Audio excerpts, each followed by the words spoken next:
This is Let's Exchange Notes podcast. I'm your host, Zalika Adams. We're delving into the experiences of Black men with dating and marrying white women. We're excited to have you here. Let's dive into the episode.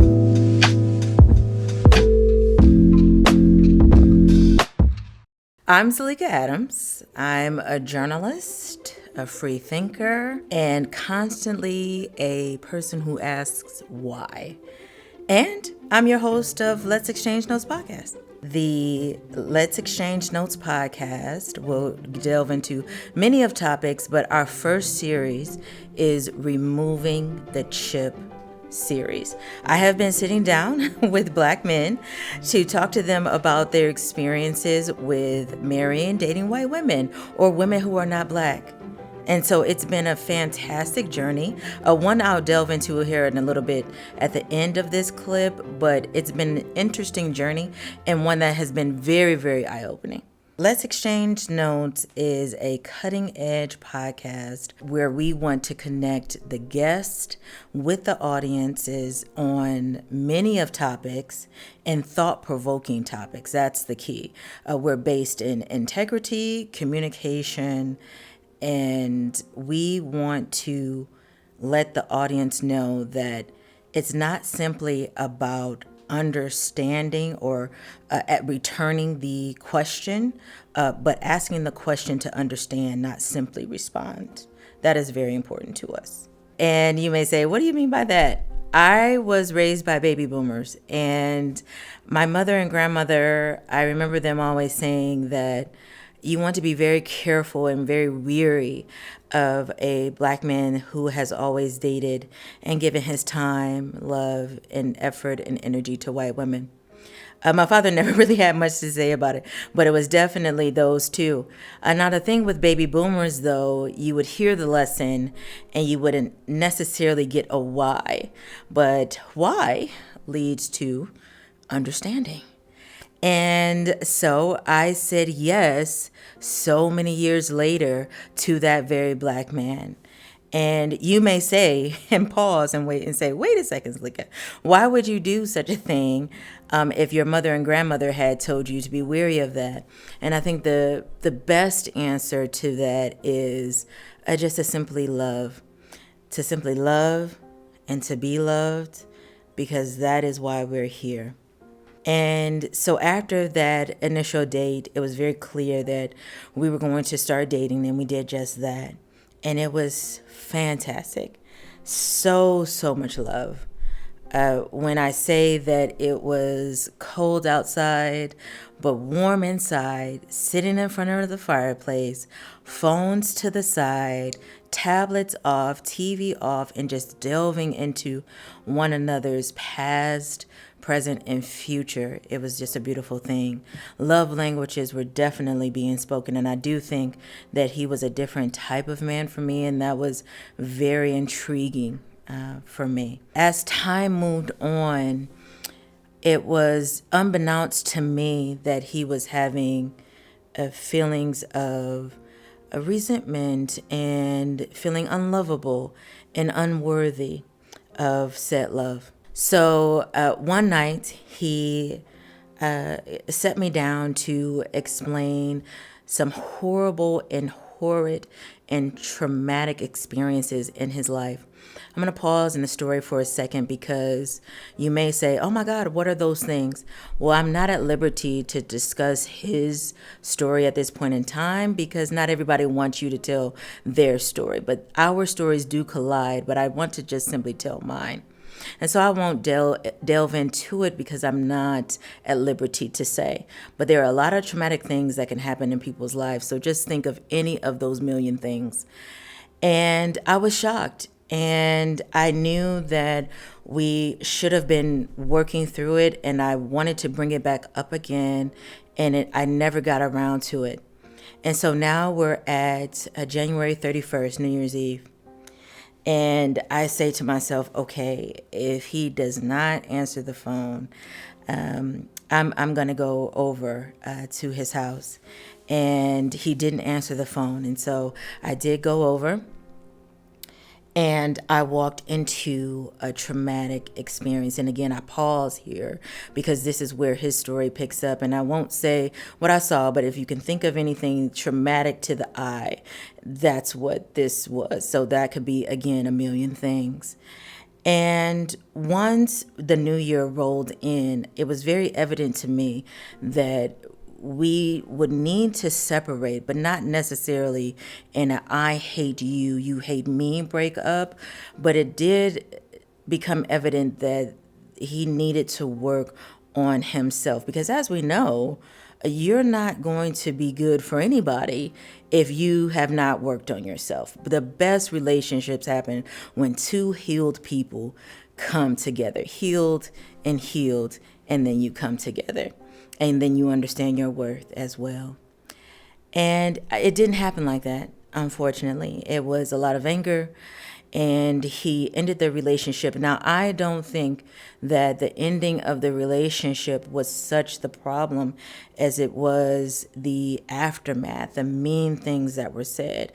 Because when you love someone and you know that you love someone and you gave your best foot forward, for them to turn around and say you didn't love me, how could you do this, how could this happen, so on and so forth, that almost tears you apart because you're thinking, no way, no way, how could you interpret this situation in such a way? And so we had to part our separate ways, and he seemed to hate me or didn't want to have the talk of understanding and where I was coming from, and just walked out of my life. And that was painful. When I think about this story, I like to think of it as a roller coaster car to the top. And often our lives are such, they are roller coasters. And so the second kick in the roller coaster car to the top was my dear Auntie Mary.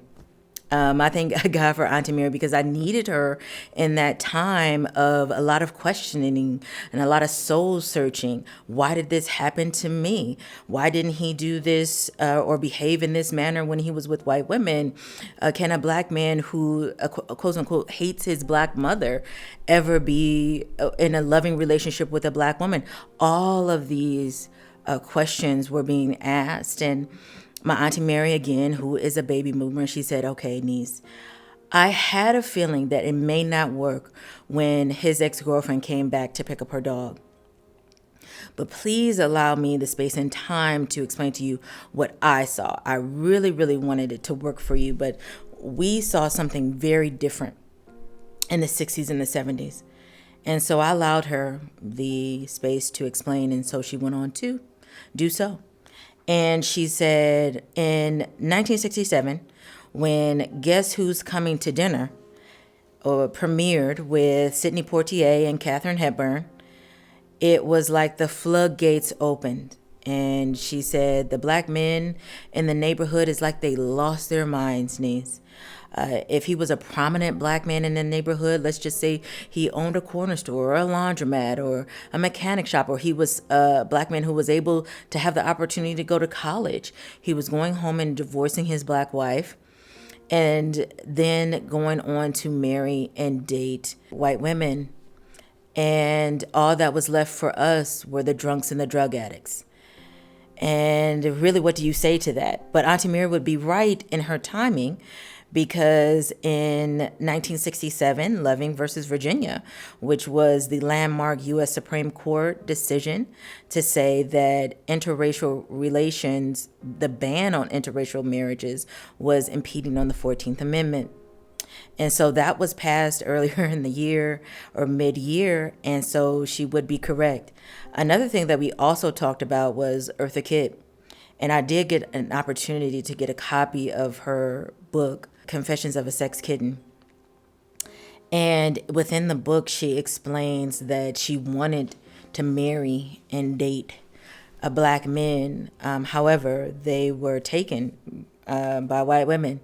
And so she explains a story where she was in Philadelphia and she and Harry Belafonte had just had sex, and he got up out of her bed and essentially said, I hope I hope you don't think that this means anything between us. There's nothing that a black woman can do for me.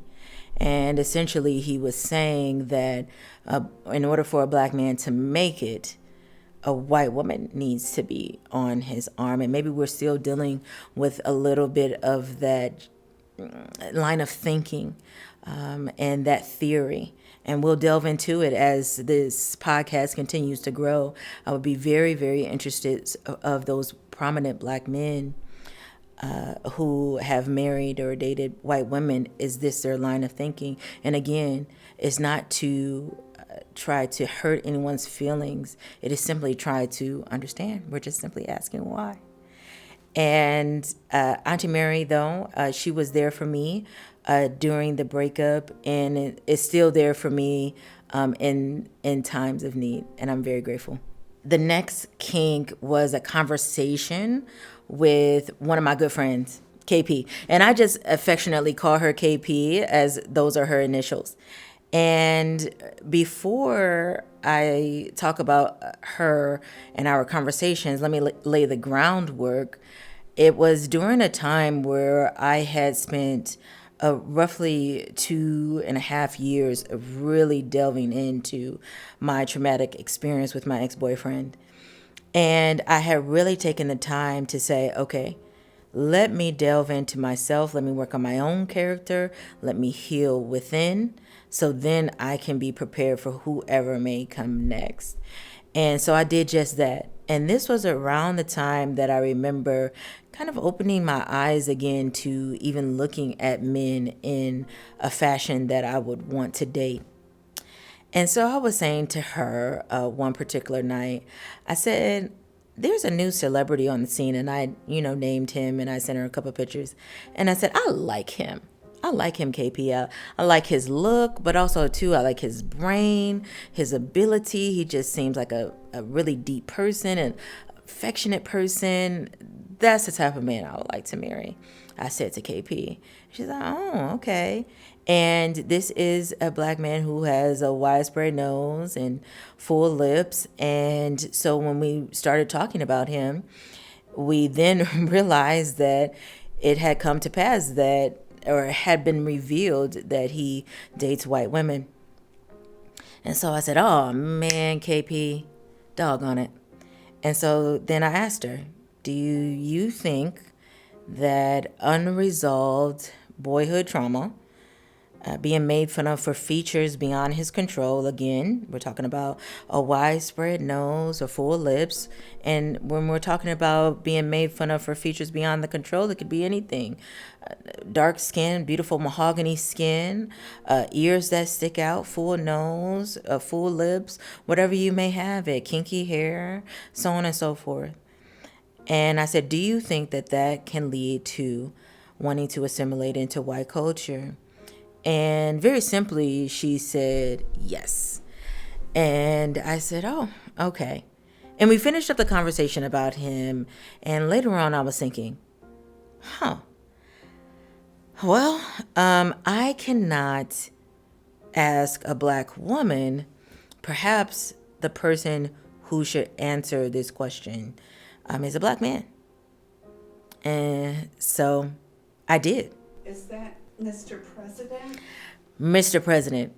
Yes, Mr. President, who I affectionately call Mr. President, is a friend of mine, and he has opted to remain anonymous because of the type of story he told me. But we'll delve into his story later on in the season. But in just the gist of it was, Mr. President, I asked him the same question that I asked KP. Do you think that unresolved boyhood trauma, particularly when it relates to being made fun of for features beyond his control, can it lead into wanting to date and marry white women? And he said yes. But I'll tell you, the thing that really, really threw me for a loop was that he said, Z, I'm going to tell you about my experience with white women. But first, I want to say there is something in her little white. Now, later on in the season, we'll just say pistachio, but you know what that word is.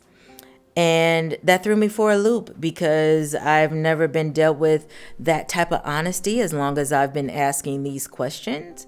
And so please join us for Mr. President's episode later on in the season. I'm looking forward to telling it. So it's very clear to me that certain seeds are set in your lifetime. And some sprout and grow and become this amazing tree and greenery, and some don't. And I think for me, the water in this project was the encouragement and the thumbs up from those around me. So I was having a conversation with one of my friends, James, and I was telling him, I said, I had a wonderful conversation with Mr. President, and I have a friend who has agreed to go on camera with me in 2 weeks and talk about his experience with dating a white woman last year. And he said, "Oh," he said, "Z, you're gonna mess around and start interviewing these black men, and you're gonna make a podcast." Here we are.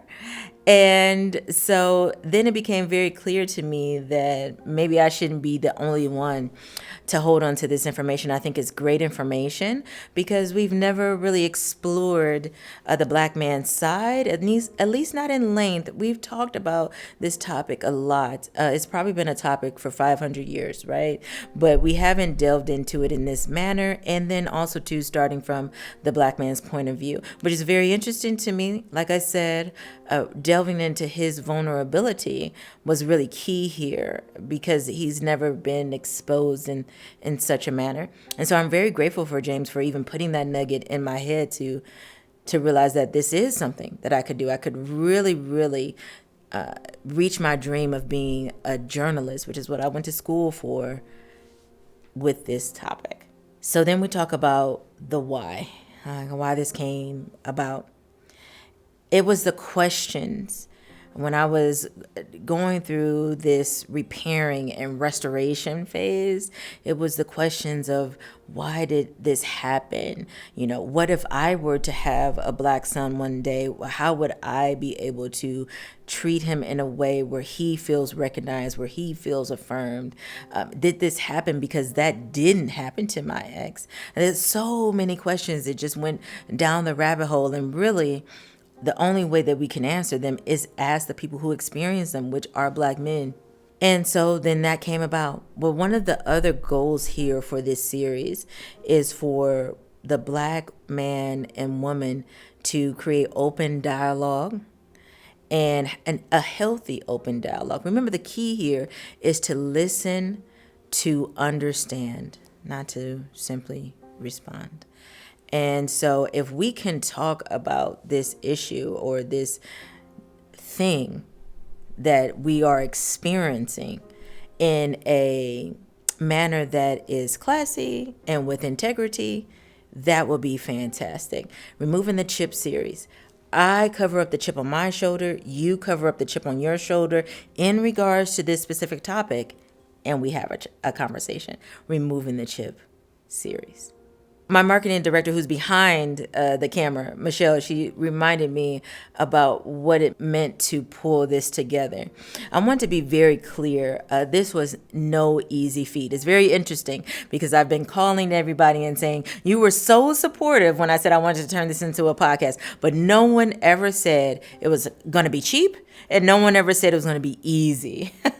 And I'm saying that to my producer too. He never said it was going to be easy. He never said it was going to be cheap. He never said those things, and neither did Michelle. And so I want to be very clear that this was not an easy feat to get a black man in front of the camera to talk about his experiences with dating and marrying white women. So I'm very, very grateful for the interviews that we do have. As an example, I had a friend who was going to come in for a reshoot, and he did. And then he promptly was told that he could not come in my presence inebriated, and he flew off the handle and didn't do it. And we had brought him in so that he could do it. And that was a disappointment, to say the least. Even with getting professionals to sit down and talk about the history has been a challenge. I said to Michelle just an hour ago, I think that if I were gathering black men to sit down to talk about why they fell in love with this black woman, I don't think that would be an issue. And in fact, one of my interviewees said to me, "Oh, you would have black men down the street and around the corner, wanting to sit down and do that." But one thing that one of my friends did say, he said, "I just want you to remember that this is still a little taboo, and we are so far removed. But are we? Are we so far removed? Because there is racial tension in this country, and so are we still so far removed that it's not a thing anymore? Maybe not." And so he said, it is still a taboo subject. And these are men who have delved into relationships that are years long and marriages. And that may be a little hard. I was given some advice though, because the episode that unfortunately you won't see because it wasn't reshot, it was originally shot in December of 2021. And I was told, some people during this journey may just have it just one time to give. And so I'm going to keep that in my mind. And that is also alludes to the black man's vulnerability, right? Because perhaps he can only open up his heart to this topic just one time. And so I'm very conscious of that, and we want to continue to grow. I'm here to grow and to learn. I don't know everything. That's why I have the microphone to understand, not to simply respond. I want to keep a neutral standpoint on this, while I will give my opinions, right? Because that's exchanging notes. I'm going to exchange my notes with you, and you exchange your notes with me. But I do want to remind the audience that we are learning and growing, and we want to grow together as a community. With that said, welcome to Let's Exchange Notes podcast. I'm your host, Zalika Adams. See you Thanksgiving weekend.